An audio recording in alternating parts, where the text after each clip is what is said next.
ปลอมตัวได้นะครับรูปแบบการหลอกลวงนะครับก็คือ 1. มีเพจตำรวจปลอมนะครับ2ก็คือมีการทักไลน์นะครับอ้างเป็นตำรวจบอกว่าจะช่วยตามเงินคืนนะครับแล้วก็มีการอ้างว่าจะมีค่าใช้จ่ายเอกสาร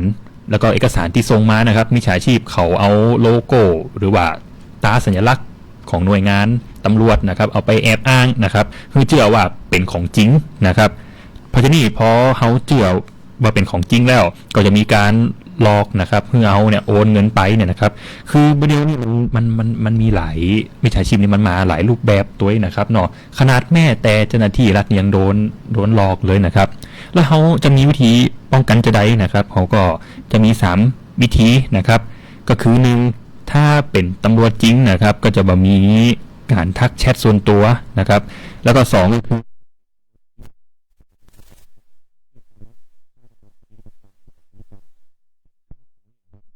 3ก็คือ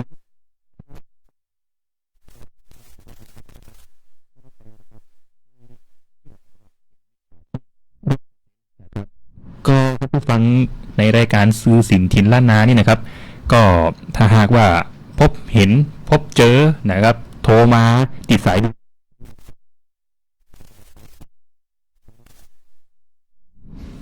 แล้วพอในช่วงของมุกตันปีนายมีเรื่องของสแกมเมอร์เนี่ยที่จะเตือนคุณผู้ฟังได้เจ้าส่วนของน้องนะเจ้าก็เป็นเรื่อง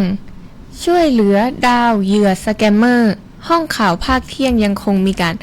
ร้องขอความช่วยเหลือกันอยู่เรื่อยๆนะเจ้าสำหรับคนไทยที่กลายเป็นเหยื่อแก๊งสแกมเมอร์ที่ถูกบังคับเพื่อทำงานหลอกลวงออนไลน์และถ้าบัตรทำเนี่ยก็จะถูกทารุณกรรมหรือซึ่งเท่าที่เป็นข่าวเนี่ยนับได้กับตอนนี้มีบัตรต่ำกว่า5คนละเจ้า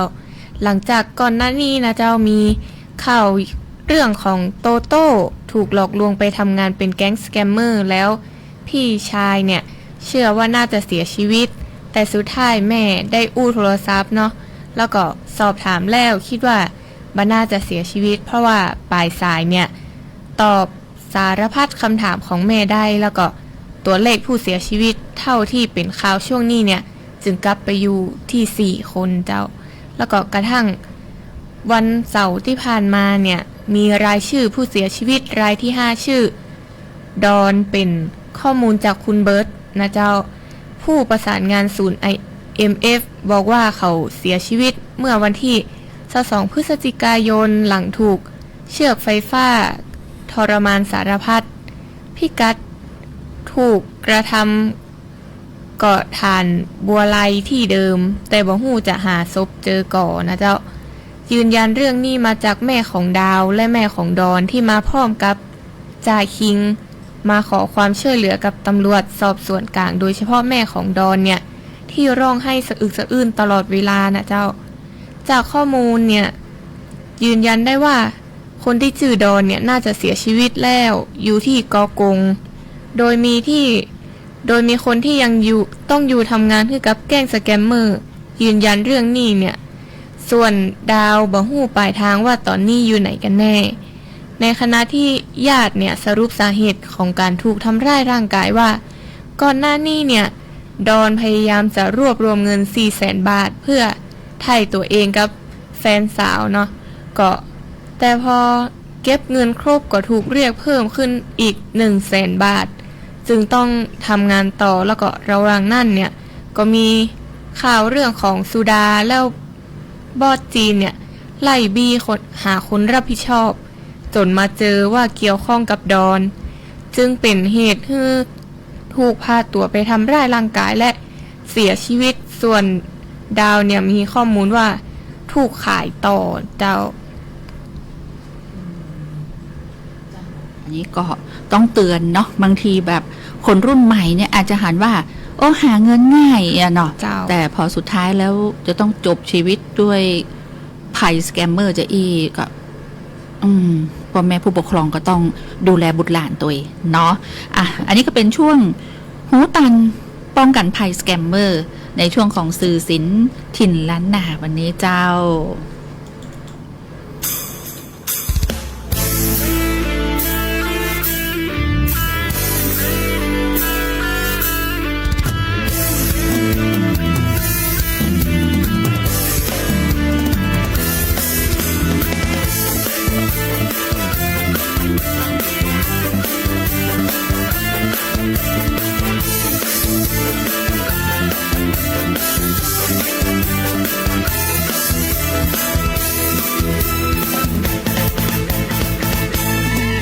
วัสดีครับรถแห่มาแล้วครับบ่แม่นอีสานเด้อครับแต่เป็นรถแห่คนเมือง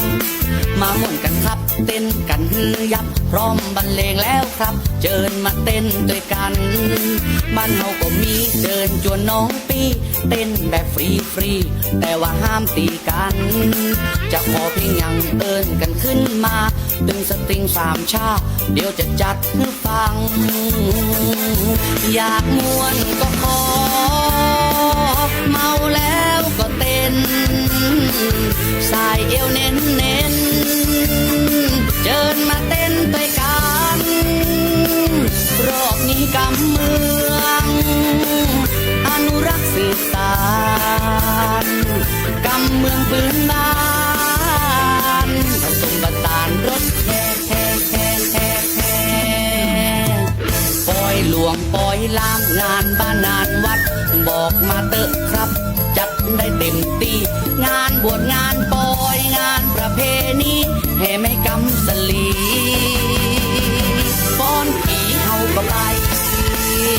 เอาหมู่เฮาเต็มตัวฟ้อนอาจจะพอจะมีน้องทรง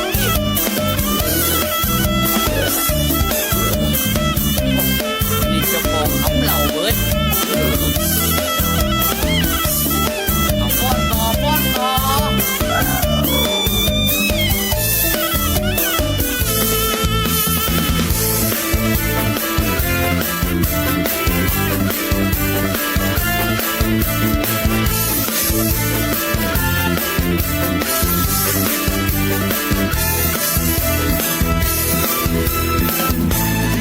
สวัสดีครับรถแห่มาแล้วครับบ่แม่นอีสานเด้อครับแต่เป็นรถแห่คนเมือง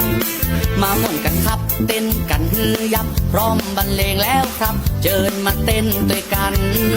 บ้านเฮาก็มีเชิญจวนน้องปีเต้นแบบฟรีๆแต่ว่าห้ามตีกันจะขอเพียงอย่างเอิ้นกันขึ้นมาดึงสตริงสามชาเดี๋ยวจะจัดให้ฟังอยากม่วนก็ขอเมาแล้วก็เต้นสายเอวเน้นเชิญมาเต้นด้วยกันรอบนี้กำเมืองอนุรักษ์สืบสานกำเมืองพื้นบ้านผสมผสานรถแห่ปล่อยหลวงปล่อยลามงานบ้านงานวัดบอกมาเตอะครับจัดได้เต็มที่งานบวชงานปล่อยงานประเพณีแห่ไม่กำสลีฟ้อนผีเฮาก็ไปงานบวชงานปล่อยงานประเพณีแห่ไม่กำสลีฟ้อนผีเฮาก็ไป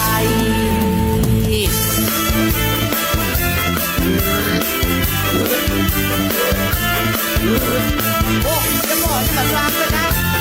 เอาทำกันหรือว่าอะไรเนี่ย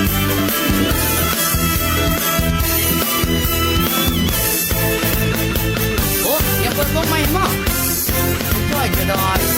จบแล้ว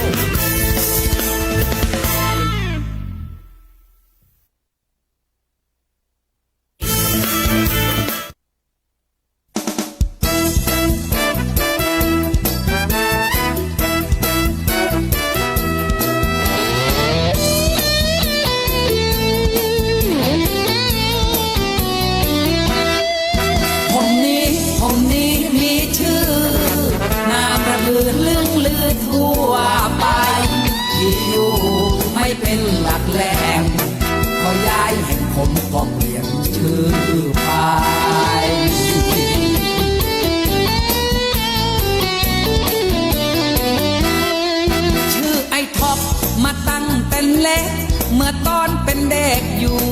กับตายายเป็นหนุ่มก็เก๋เท่นักชื่อท็อปสักใครทักก็ชื่นใจแม่ทักว่าท็อปสักไม่ดีเลยเปลี่ยนใหม่อีกทีแม่เพราะดีทองชาย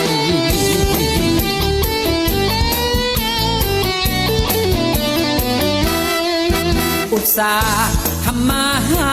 กินละทั่วถิ่นเมืองไทยรับเหมา ก็ใช้ชื่อหวด ไปอาบอบนวดชื่อชูวิทย์นั่นไงค้าขายผมก็ใช้ชื่อเฮงก็ค้าขายแล้วเจ๊งผมก็ชื่ออุทัย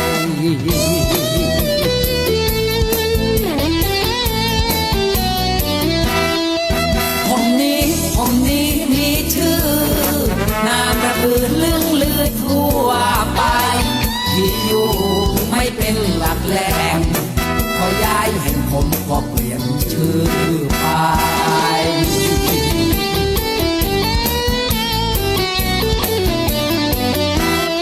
เป็นเท้าแช่ผมก็ชื่อสมพงษ์เปียแล้วโกงผมก็ชื่อสมชาย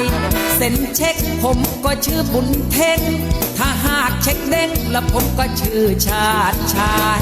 รับหวยผมก็ชื่อบุญปลูกหากว่าใครแทงถูกผมก็ชื่อลีกหายอย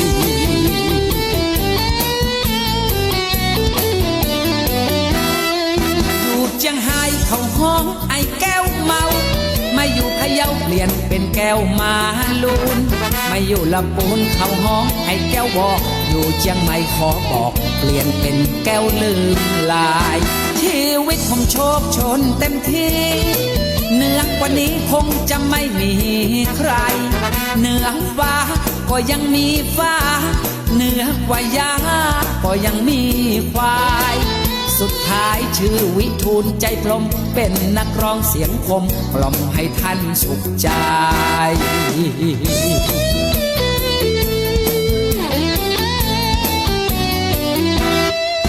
ผมนี้มีชื่อนามระบือลึงลือทั่วไป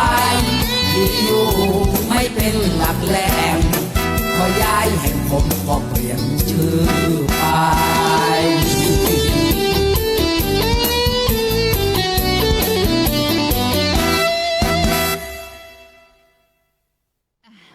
อันนี้เพลงผู้ชายหลายจื่อนะเจ้าป้าใจหลายจื่ออีกหน่อยถ้าเป็นกำเมืองเจ้าไปต่อกันที่ช่วงสุภาษิตกำเมืองเจ้าช่วงสุภาษิตกำเมืองสุภาษิตกำเมืองวันนี้เสนอกำว่าอย่างเจ้าวันนี้มีมา2กำเมืองเลยเจ้าโอมี2สุภาษิตว่าจะได้อันแรกคนตกต่ำเต้านอนหงายบอดี้กายเหยียบข้ามเจ้าโอ้หมายความว่าจะใดคือคำแปลนะครับเป็นภาษาไทยเนาะครับเนาะถ้าแปลเป็นไทยก็คือว่าคนที่ตกต่ำล้มนอนหงายไม่ควรไปเหยียบข้ามหรือไปเหยียบซ้ำครับผมคือว่าคนล้มอย่าข้ามถ้าเปรียบเทียบกับสำนวนไทยกลางเนาะคนล้มอย่าไปข้ามแล้วบอกว่ามี2สำนวนสุภาษิตแถมอันหนึ่งคือแถมอันจะไปลวกก่อนหมอกจะไปซอก่อนปีเจ้าจะไปลวกก่อน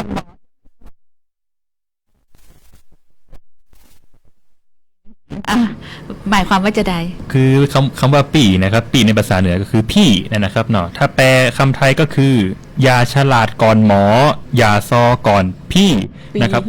ความหมายนี้ก็หมายความว่าเป็นภาษากลางก็จะคืออย่า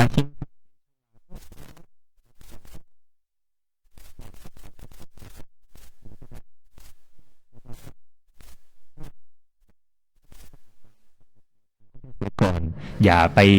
ลาล่าบาลุงหรือว่า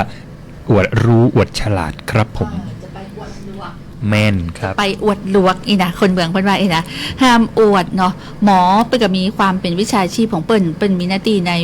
การวินิจฉัยว่าใครเป็นโรคอันหยังเฮาบ่ใช่หมอเฮาจะไปลวกเหยื่อหมอบ่ได้นะมันก็เขาต้องฟังกับหมอมันก่อนแม่นครับนะเจ้าเพราะบางคนนี่อู้ยเป็นหยังบ่ตันบอกเป็นหยังบ่ตอนอู้ลวกเหี่ยวคู่ไปเหี่ยจ้อยอีน่ะมันต้องมีนะอันบ่มีสุภาษิตนี้ขึ้นมาอย่างแน่นอนเจ้าและนี่ก็คือช่วงสุภาษิตกำเมืองที่นำมาฝากคุณผู้ฟังในวันนี้เจ้า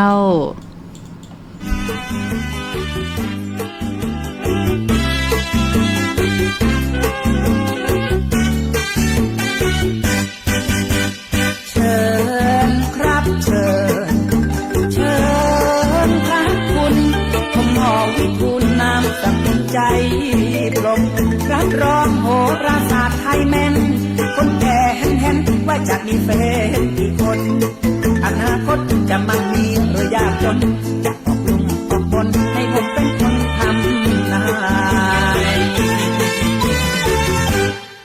วัสดีครับลุง ครับผม จะมาดูหมอกันครับ ครับ ถ้าจะดูหมอก็ยื่นลายมือมาครับ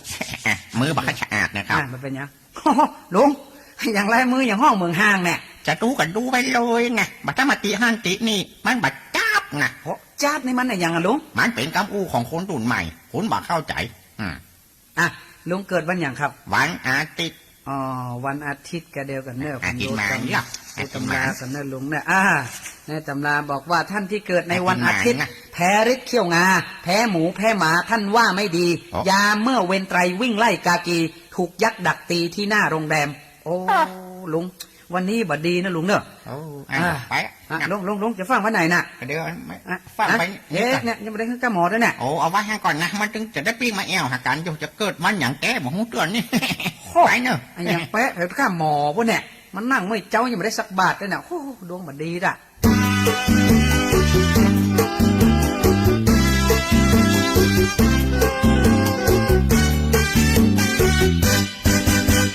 ผมทำนายเจ้าปลายกระซิบออกมากำหนดภายใน3 วันห้ามออกจากบ้านห้ามออกจากชายคาถ้าหากลุงไม่เชื่อฟังก็ให้ระวังกรรมที่ทำนายมาหากคืนยังออกนอกชายคาระวังเถิดนะลุงจะต้องตายต้องตาย สวัสดีครับ คุณหมอ สวัสดีครับลุงสุกวันนี้จะตามมาเฮือกับหมอกันครับ โอ้อันจะตังไว้หันก่อนเถอะแต่คืนนี้นอนรับฝันหัน ก็ได้ครับ ผีปูแง่มาเข้าฝันว่าผมนี่เกิดวันจันทร์บัใจวันติดชักกรรมเฮาเอาฮือมันแน่นะลุงสุกอันตายแบบแม่นนะครับ มันก็แล้วที่ผีปูแง่ฮะกระหายเนาะผีปูผีแง่ลูกเพิ่งว่าวันจันทร์กระลังว่าแม่นนะกระหายเนาะแน่กันแน่วันจันทร์แน่กันถ้าวันจันทร์เนี่ยผมจะดูขึ้นนะเขาเดียวกันเนอะวันจันทร์นี่คะเนท่านที่เกิดในวันจันทร์ลุงสุกในอักษรสอท่านที่เกิดในวันจันทร์วันนั้นหมันหันหมันเหียนลาดนั้นบ่มียามเมื่อพระรถตบกับเมรีอักษรสอบดี3 วันนี้อาจถึงตายโอ้ลุงวันนี้บัดดีเลยลุงฟังออกไปทางนอกด้วยนะลุงเนอะห้ามออกจากตีนจันคาเป็นเด็ดขาดลุงเพราะลุงมีเคราะห์อาจจะถึงตายได้นะครับแต่ขนาดง่ายมาเกิดวันจันทร์เพียงยังแบบป้นเตื้อมันแน่จะถามต่อก็จะแงวไปจ้ะจริงๆนะหมอเกิดวันจันทร์นี่มันเมื่อคืนไงจะเป็นวันอังคารบุรจักรเอาคือมันแน่นะลุงยังได้นะแล้วจะไปไหนน่ะก็หมอยังไม่ฮื้อแต่ลุงมันจึงจะได้มาแอวหาการเจืออยู่แต่ว่าเนี่ยไม่ได้ฮื้อเนี่ย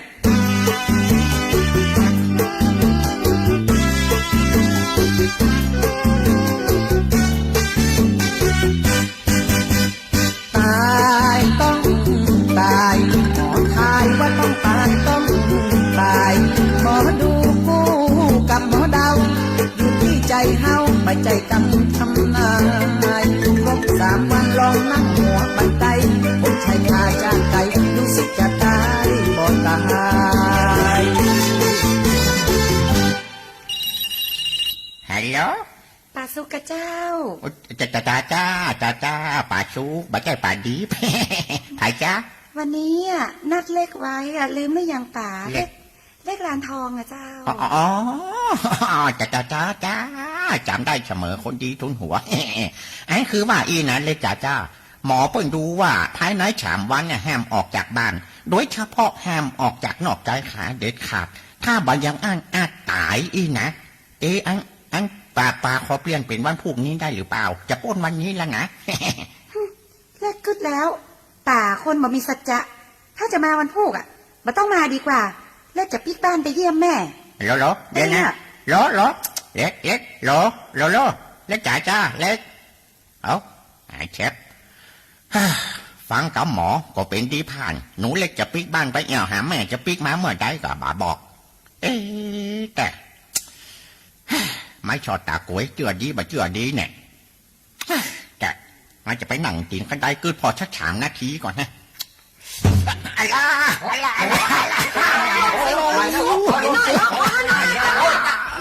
เอาโดยลงหน่อยเจ้าโอ้ยบะเป้าตกใส่หัวลูก เป็นยังเลือด เอ้ยบ่เปล่าตกใจหัวลุงอันนี้เลือดลุงกันแน่หมอเพิ่นถึงบอกแล้วภายใน3 วันห้ามหัวพ้นนอกใจค่ะขณะมานั่งกินขันใดนี่มาได้บ่เปล่าตกใจหัวลุงกันแน่บัดน้องเล็กน้องใหญ่อย่างชักอย่างเนี้ยเนี่ยเพิ่นว่าหมอดูกูกับหมอเดาเฮาบ่เชื่อก็บ่ดีลบลู่ไอ้ลาก็เอาลุงแน่เอาลุงไปหาหมอแน่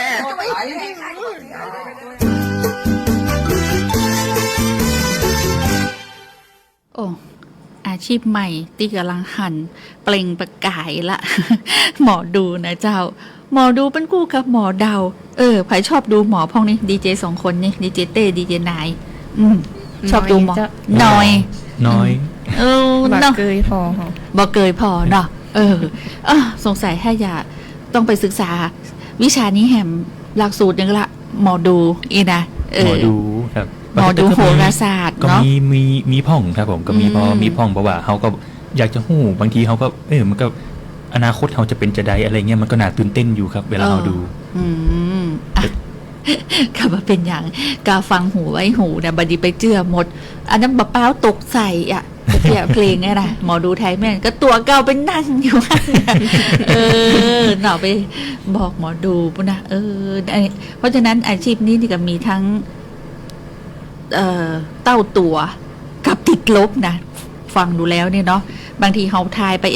เนี่ยเดี๋ยววันพูดก็ตายละแล้วก็คนฟังเนี่ยถ้าเป็นบัตตายดูเขากับมีภัยเนาะถ้าเกิดว่า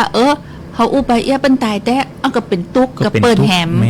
เพราะฉะนั้นบดีสักอย่างคือหนทางแห่งความเสื่อมนะแต่ว่าวัตวายเนี่ยเมื่อวันศุกร์เขาอู้กันว่าในช่วงต่อไปเนี่ยเขาจะมีเรื่องของช่วงของเมนูของกินคนเมืองบ้านเฮาวันนี้มีเมนูคนเมืองเมนูอันหยังมาบอกคุณผู้ฟังเผื่อคุณผู้ฟังใครอยากแล้วก็ใครเนี่ยกินแมลงนี่เลยอีนะเป็นเมนูอันหยังเจ้าวันนี้มีเมนูเฮฮาแกงฮังเลครับผมเมนูเฮฮาครับท่านผู้ฟังครับผมของเจ้าลำปางนะครับเนาะคือเป็นกระไดเนาะ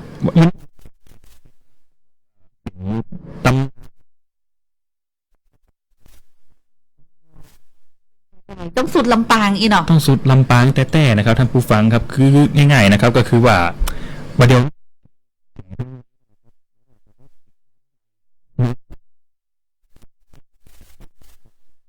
ก็มีความสุขขนาดนะครับผมต้องร้องนะครับคือนักที่เขามาแอลลำปางนี่ต้องร้องทันทีเลยครับแกงฮังเลครับผมทีนี้แกงฮังเลอย่างที่BLO เนี่ยก็คือว่ามันมีหลายสูตรเนาะสูตรไทยสูตรพม่าอีนะแหล่งกำเนิดเนี่ยก็คือมีที่ไทยเฮากับที่พม่านี่ละถ้าพม่าถ้าสูตรพม่านี่จะใส่ถั่วก็หรือว่าอย่างนะแต่บ้านเปรี้ยวใส่เนาะแต่ทีเนี้ยในส่วนผสมอย่างต่างๆเนี่ยถ้าคุณผู้ฟังแกงฮังเลไม่แรงนี่จะแกงฮังเลก่อนมันพุกจะเอาไว้ไปใส่บาตรเลยจะได้น้องนายมีสูตรก็แกงฮังเลกองทะเลสูตรของที่ไหนต้องบอกด้วยนะบอกมีบันเน่ใจเขาเปิ้นบ่ได้บอกไว้เปิ้นบอกว่านี่อย่างก็ต้นกำเนิดมาจากพม่าแม่นนะครับอาจารย์พม่าแล้วก็มีวัตถุดิบอย่างพ่องเพียว่าแรงนี้นี่คุณผู้ฟังรายการซื้อสินทินและนั้นนึกเมนูแรงนี้ออกละมันจะมาไปซื้อที่กาดนะหมายถึงว่ากึดอยากจะยะคนเดียวนะก็จะบอกสูตรถึงเนาะสูตรแกงฮังเลหรือว่าเป็นท้องอย่างวัตถุดิบเครื่องแกงนี่มันยุ่งยากก่อนน้ำพริกแกงต้องมาซื้อที่ลำปางนะต้องเป็นแกงฮังเลลำปางนะอีกว่าจะได้ก็บ่ขนาดนั้นนะน้องนะเจ้าก็คือว่ามันมีหลายแบบเนาะรูปแบบของพม่ากะรูปแบบของเจียงแสนรูปแบบของไตใหญ่หรือบ้านเฮาคนเมืองเนาะทีนี้ถ้าเขาจะมอกสักกินคนเดียวบ่ต้องเอาไปงานบุญงานใหญ่อย่างเป็น30 โล50 โลอย่างเงี้ยเอาบอกเมนูหรือว่าอุปกรณ์เครื่องเคียงที่เขาจะต้องเตรียมเนี่ยแน่ละแกงฮังเลต้องเป็นจิ้นแล้วเนาะเขามีอันอย่างพ่องนะเจ้าในส่วนของวัสดุที่จะนำมาปรุงแกงฮังเลคือล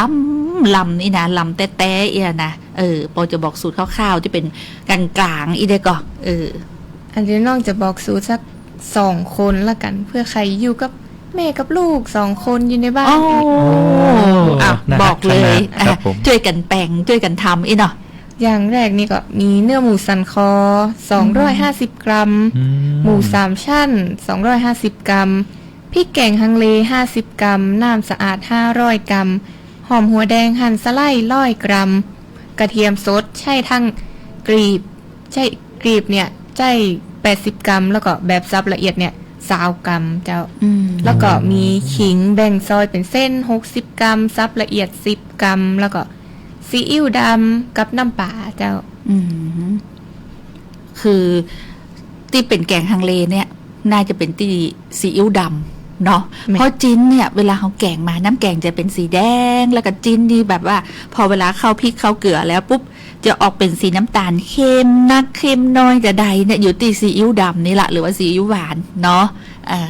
บางคนนี่ชอบสีเข้มๆเนี่ยก็จะใส่ซีอิ๊วดำเนี่ยนักหน่อยนะคะแต่ทีเนี้ยความอร่อยหรือว่าความล้ำของแต่ละคนเนี่ยก็คือ ถ้าของกินลำมันก็อยู่ที่คนมักเห็นไหมเนาะ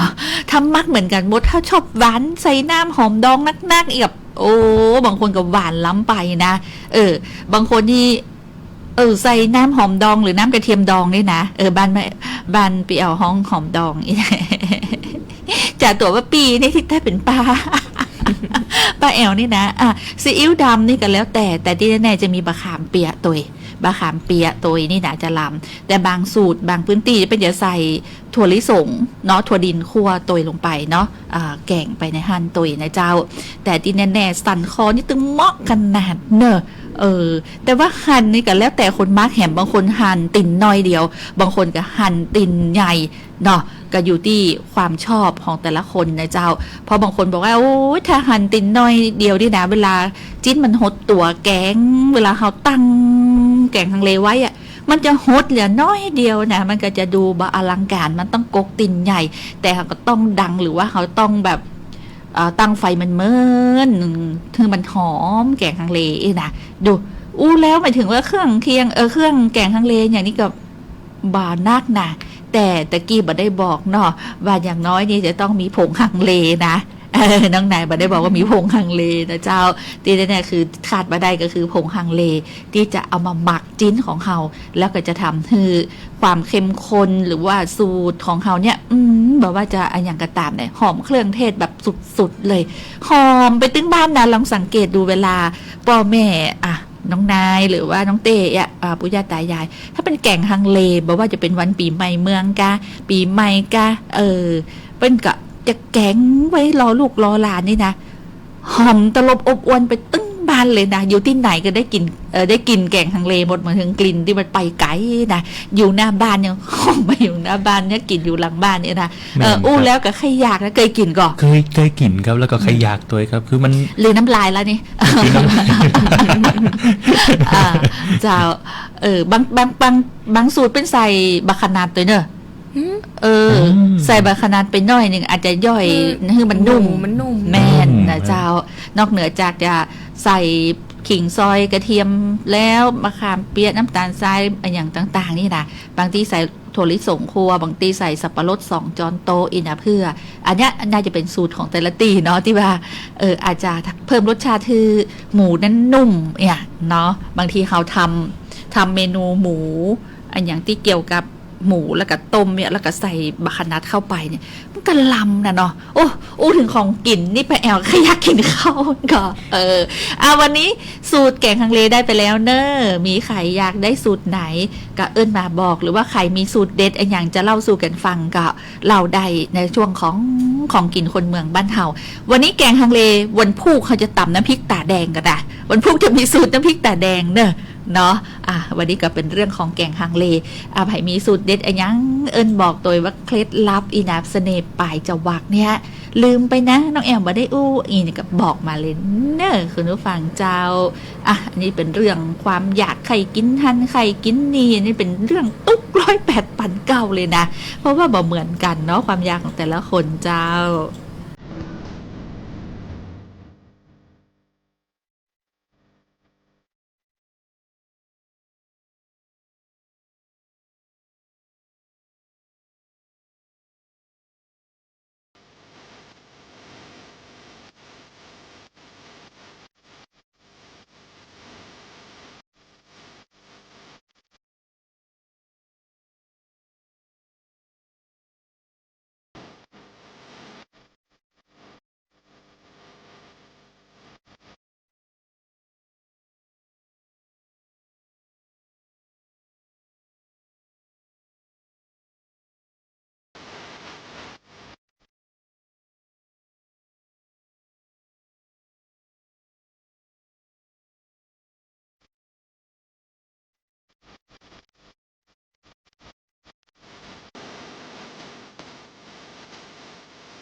นี่ละตุ๊กบ่ได้กินข้าวตุ๊กบ่ได้ยองตุ๊กบ่ได้แต่งนะมันจะเป็นความตุ๊กหมดเลยนะมดตุ๊กของนางเต้ตุ๊กของนางแนนนี่คือเรื่องอันหยังเนาะเรื่องสตังค์ก็ว่าเรื่องแฟนก็ว่าเรื่องของกินเล่าสู่กันฟัง คือความทุกข์เนี่ยมันก็มีกันทุกคนนะครับเนาะแต่เขาจะก้าวข้ามผ่านมันไปจะใดนะครับเขาก็มีบ้างนะครับผมเราอาจจะเรื่องงานเรื่องเงินเรื่องอะไรก็มีกันสปะนะครับแต่เขาก็ต้องสู้นะครับชีวิตมันต้องสู้นะครับมีรสชาติของมันนะครับเนาะถ้าเขาบะฮู้จักบะฮู้ซักความเจ็บปวดแล้วเขาจะรู้เลยว่าความสุขคืออะไรอย่างนะครับเนาะเพราะว่าสุขกับทุกข์เนี่ยอยู่คู่กันพายักไข้ทุกข์เมินก็บ่ต้องสลัดขว้างโว้ยเนาะแต่ไผไข้ปบกับความสุขกับสลัดทุกข์ออกโวยโวยนะจ๊ะมีเตี้ยเนาะเคล็ดลับมีเตี้ยเพราะว่าสุขกับทุกข์เนี่ยมันอยู่คู่กันอยู่แล้วเนาะไผอยากจะสุขมันเมินก็เก็บความสุขไว้มันเมินบดีเก็บความทุกข์ไว้ในใจเนาะสลัดขว้างโวยโวยนะเจ้าซื้อสินทินล้านนาอุ้ยเวลากะโวยแต่โอ้เวลาโวยแต่เดินนะเจ้าก็บอกคุณผู้ฟังว่าอย่างก็ถึงหน้าหนาวเนาะตะกี้แม่มอนก็โทรมาเนาะมีแม่มอนมียายกิ่งแก้วเป็นคะแนนดีเจ2 คนด้วยนะ90 ปลายบุญดีเจเต้นะดีเจเต้นี่นะ90 ปลายนะตามด้วยดีเจนายนะวันนี้เป็นฝั่งในช่วงของน้องๆที่จัดในช่วงของ97ในช่วงที่ไปสลักกลางพระเจ้าเนาะที่เดินทางไปแสดงความยินดีต้อนรับท่านประชาสัมพันธ์จังหวัดลำปางนะเจ้าท่านธนวรรณชุมแสงนะเจ้าที่สลักกลางแล้วก็น้องๆก็เลยจัดในช่วงของ11 โมงถึงเที่ยงเนาะดีเจเต้กับดีเจนายยายกิ่งแก้วสอบนะกะโทรมาหาป้าแอวเนี่ยหลังไมค์ตะกี้นะแม่มอนเจดีสาวก็ขอเพลงมาสมกู้เพลงขึ้นกันแล้วกันเนาะเพราะว่าตะกี้ขอของบุญศรีรัตนางมาเปิดขึ้นบัตตันละมาเป็นอย่างหอมปล่อยเนาะแม่หมอนเนาะเจ้าวันพุธเขาจะมาปากันแฮมใหม่วันพุธนี้อาจจะได้สักกรรมหนึ่งเพราะว่าวันพุธจะมีแขกนะเจ้าผู้ร่วมรายการเนาะท่านในอำเภอเมืองลำปางจะมาออกรายการในช่วงของสื่อสินทินล้านนาวันพุธเจ้าไปแอบเก็บลืมเลยฮันก็วันพุธนี่เขาจะมีแขกในช่วง2 โมงเกินเป็นต้นไปเพราะฉะนั้นเขาจะจัดตัวกันเนี่ยประมาณ10 นาทีเนาะจากฮันก็ท่านนายอำเภอก็จะมาเรื่องของการจัดงานไหว้สาอริยสงฆ์เจ้าหลวงป่อเกษมเขมโกที่จะมีขึ้นในช่วงวันที่27 28 29 ปี 2568 เนาะก็เลยไว้เพราะฉะนั้นก็เตรียมมาปกตินะเพราะว่าเกินชั่วโมงนี้ได้นักอยู่นะในช่วง15 นาทีก็ได้เนาะวันนี้ขอบคุณจัดนะขอบคุณแฟนรายการเจ้าตีเอิญหลังใหม่นะขอบคุณทีมงานนะที่แจ้งว่าตะกี้เนี่ยไม่ได้ใส่หูฟังเนาะ เสียงหายนะไม่เสียงบ่ออกนะสุมาเจ้าช่วงนี้ก็บ่ค่อยเต็มร้อยแต่ใดเนาะเพราะต้องดูแลหลายๆคนที่กำลังป่วยอยู่โดยเฉพาะญาตินะเจ้าอาจจะบางทีอาจจะยังก็เป็นท้องว่าสลึมสลือเนาะคนเมืองเป็นไงก็ว่ากำลังแบบฟื้นเบอร์หน่อยแต่ก็จะมีว่าความแบบให้กำลังใจคือแบบฟื้นตัวไวๆโดยเฉพาะป้าแอลได้กลายเป็นเบอร์พักผ่อนน้อยนะเจ้าขอสุมาคุณผู้ฟังด้วยเนอะถ้าผิดพลาดอะไรอย่างนี้นะผิดถูกจะได้ก็ต้องขอสุมาไว้ก่อนวันนี้เราจะลาคุณผู้ฟังด้วยบทเพลง